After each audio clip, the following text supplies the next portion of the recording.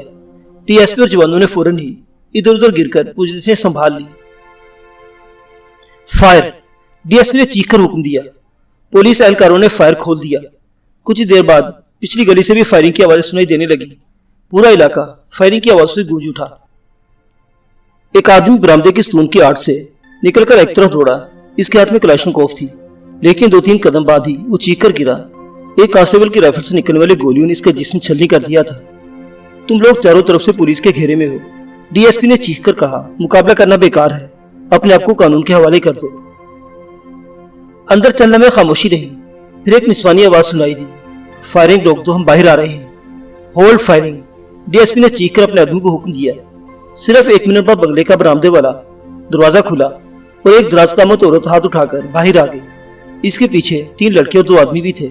وہ سب ہاتھ اٹھائے برآمدے میں کھڑے ہو گئے۔ ڈی ایس پی صاحب اپنی جگہ سے اٹھ کر برآمدے میں گئے۔ ان کے ہاتھ میں کلاشنکوف رائفل تھی۔ اے ایس آئی اور ایک کانسٹیبل بھی رائفلیں تانے ہوئے وہاں پہنچ گئے۔ انہیں لان میں دیوار کے ساتھ کھڑا کر دو، کوئی بھی اپنی جگہ سے ہلنے کی کوشش کرے تو گولی سے اڑا دینا، ڈی ایس پی نے کہا۔ یس سر، اے ایس آئی نے کہا۔ پھر ملزمان کی طرف متوجہ ہو گیا۔ چلو اس دیوار کے ساتھ کھڑے ہو جاؤ۔ 2 کانسٹیبل انہیں رائفلوں کی زد میں لیے کھڑے ہو گئے۔ اسی دوران میں ڈی آئی جی صاحب بھی اندر آ گئے۔ ان کے ساتھ نائلہ اور سلطانہ بھی تھی۔ وہ خوبصورت دراز قامت عورت جو سب سے پہلے ہاتھ اٹھا کر باہر آئی تھی، وہ فحاشی کے سڈے کی مالکہ اور مشہور طوائف مہناز تھی۔ وہ سلطانہ کو دیکھ کر بری طرح چونک گئی۔ تم؟ سلطانہ کی طرف دیکھ کر ہکلائی۔ ہاں میں، سلطانہ نے مسکراتے ہوئے کہا۔ معزز سامعین حضرات، سلطانہ کی یہ کہانی ابھی جاری ہے، بقیہ واقعات اگلی قسط میں۔ دیکھتے رہیے اردو داستان۔ اللہ حافظ۔